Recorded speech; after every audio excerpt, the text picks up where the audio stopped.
রাজ অনুগত পুরোহিতগণ হরির যজ্ঞ অগ্নি প্রজ্বলন রাজ ইচ্ছায় করে প্রজাগণের মঙ্গল সাধন, প্রজাগণের মঙ্গল সাধন।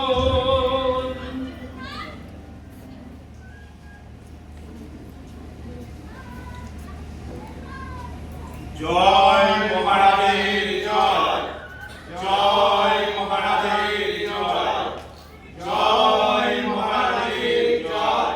বিভিন্ন রাজ্যে আসেন গণ্যমান্য ব্যক্তিবর্গ, আপনারা সকলেই আমার আন্তরিক অভিনন্দন গ্রহণ করুন।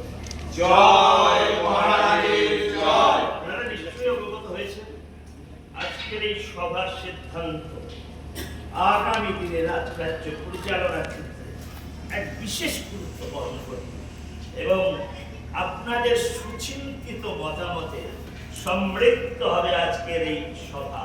মহারাজ, বিগত দিনের মতো আজকের এই সভা নূতন দিগন্ত উদ্ভাসিত করতে পারে, এ বিষয়ে আমরা যথেষ্ট আশাবাদী। ধন্যবাদ, ধন্যবাদ। এবার আমি আরেকটা বিষয়ে যাচ্ছি।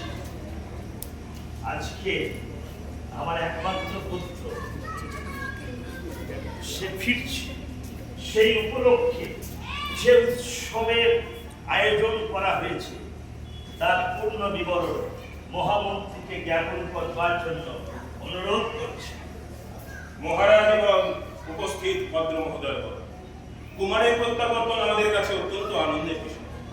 এই শুভ আগমন আমরা নানাবিধ অনুষ্ঠানের মধ্য দিয়ে উদযাপন করতে চলেছি।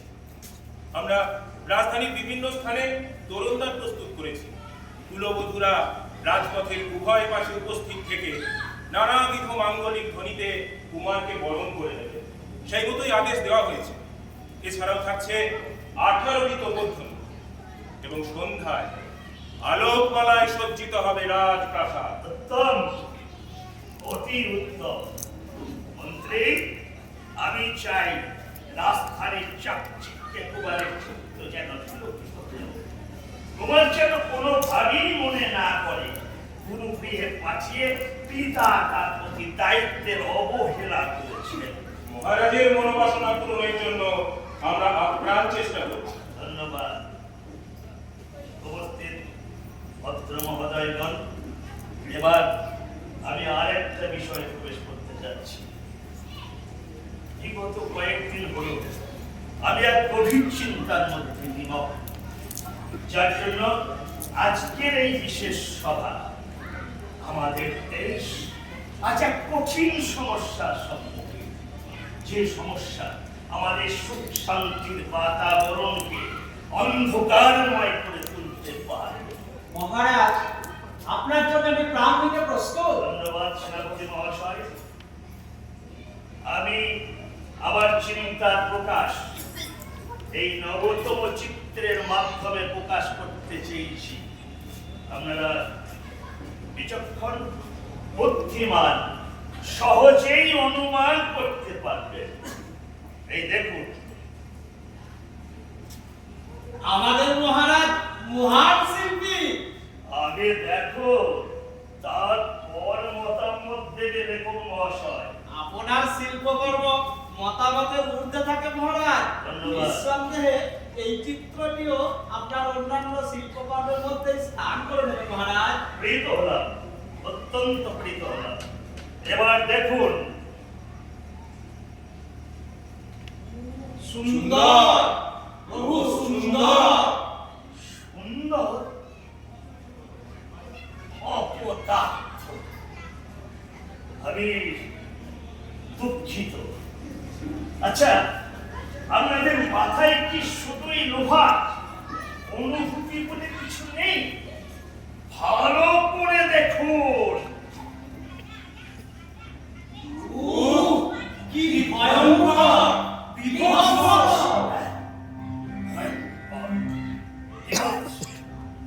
আচ্ছা, আপনারা এই চিত্রটি দেখে কিছু অনুমান করতে পেরেছেন? না প্রভু, অপরাধ মার্জনা করবেন। আপনার প্রতিটি শিল্পকর্ম আমাদের মতো অতি সাধারণের অনুভবের উপযুক্ত নয়। আপনি মহান। অনেক হয়েছে। আমি বিশ্লেষণ করছি, শোনো। এই সেই সকল যে এগিয়ে আসছে আমাদের দিকে, আমাদের সুখ শান্তির বাতাবরণকে ছিন্ন ভিন্ন করে দিতে চায়। অনুমতি দিন প্রভু, এখনই তার মস্তক কেটে এনে আপনার চরণে উপহার দিচ্ছি। আউটাই বর্তমান মস্তিষ্ক বলে তোমার কিছু নেই। কার প্রভু? দেরি তো হবে না। আচ্ছা, আপনারা এই চিত্রের লোকটিকে চিনতে পেরেছেন? না প্রভু। ডাক্তার, আপনারা অন্ধ অধিক। এই ব্যক্তি একজন অজ্ঞান ছিল। আবার মিথ্যা জাগরণে তাকে উপলব্ধি করতে পারছি। সেই নতুন সন্তপ্ত কথা পাগলের গোলাপের মতো যেখানে সেখানে প্রচার করে বেড়াচ্ছে। ঝড়ের মতো তার গতি এবং তীব্র গতিতে এগিয়ে আসছে। এগিয়ে আসছে? হ্যাঁ, তীব্র গতিতে। এবার আমি বুঝেছি। না, বোঝনি। তোমরা কেউ তার স্বরূপ উপলব্ধি করতে পারোনি, অথচ সে আছে, সে আসছে। তার গলা স্বর নিচুকে নয়, চারদিকে ধসে দিয়েছে। কেউ টের পাচ্ছেন না? কেউ টের পাচ্ছেন না? আমি বলতে বাধ্য হচ্ছি, আপনারা সবাই অন্ধ। আমরা অন্ধ, তাই নাকি? ঠিক তাই। সেই কারণে তোমার লেখাগুলো আর তেমন ফুরোধার নয়। কেমন যেন অসহ্য পীড়া। আচ্ছা, এই জন্যই কি তুমি দেশভক্ত কবি শেখর? আমি অতিশয় লজ্জিত প্রভু। আপনি আমাকে পরিচালনা করুন, যাতে আমি সমৃদ্ধ হতে পারি এবং দর্শনচ্যুত না হয়ে উঠি। এই মত অবস্থায় আমাদের কি করণীয়, এই বিষয়ে যদি আলোকপাত করেন প্রভু। মানুষকে বিচ্ছিন্ন করতে হবে। মানুষের জীবন সম্পর্কে ধ্যান ধারণার সাথে পুরো পরিবর্তন না করে তার জন্য প্রচার। দেখো, তোমাকে লিখতে হবে ওই চরিত্রের লোকটি আসলে নরক, তার সম্বন্ধে আতঙ্ক সৃষ্টি করতে হবে। মনে রাখবে, যত বেশি আতঙ্ক সৃষ্টি করবে তত বেশি সুখ, তত বেশি স্বাচ্ছন্দ্য।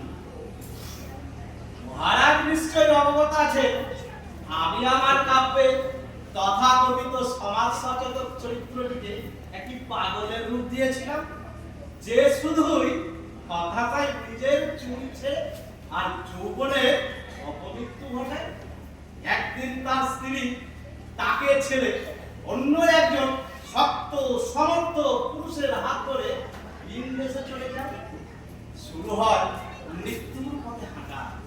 তখন সেই যুবকের পাশে কেউ নেই।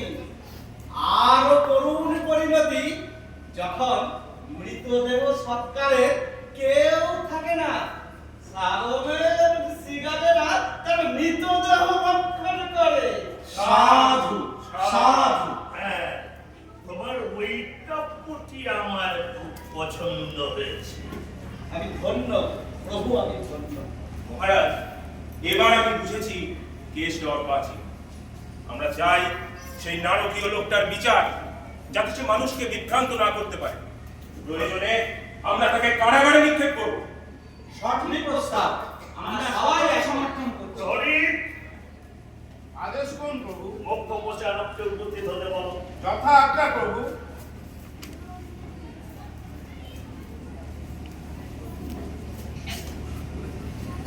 আদেশ করুন প্রভু।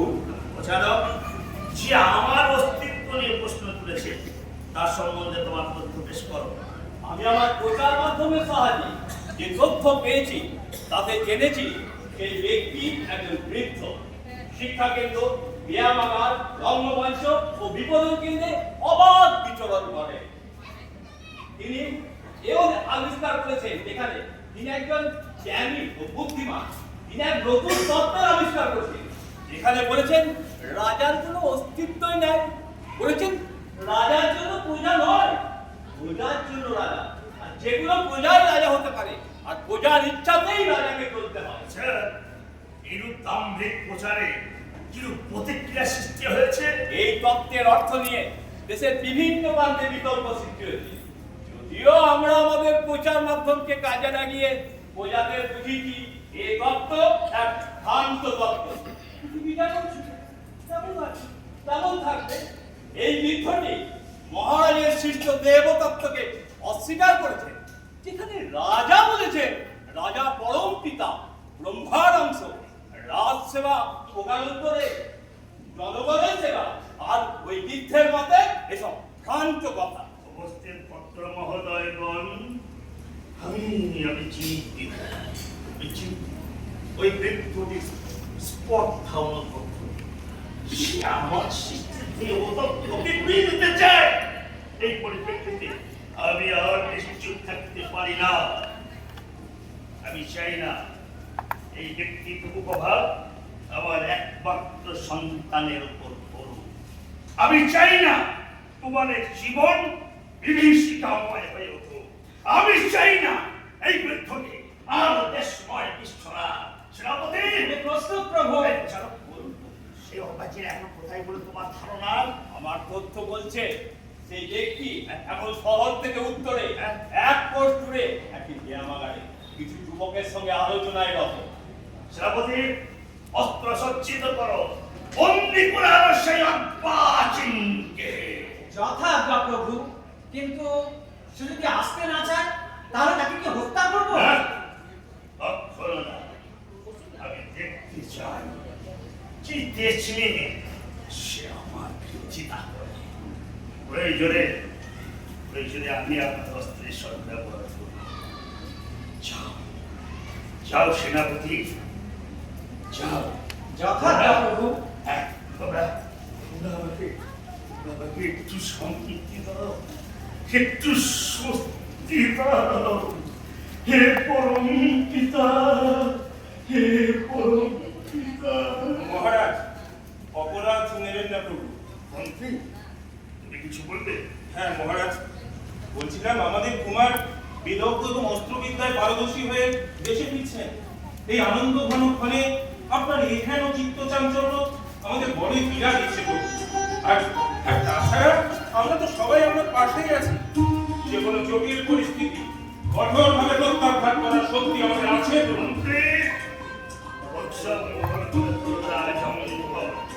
প্রমাণ করে দাও আমি আছি, আমি ছিলাম, আমি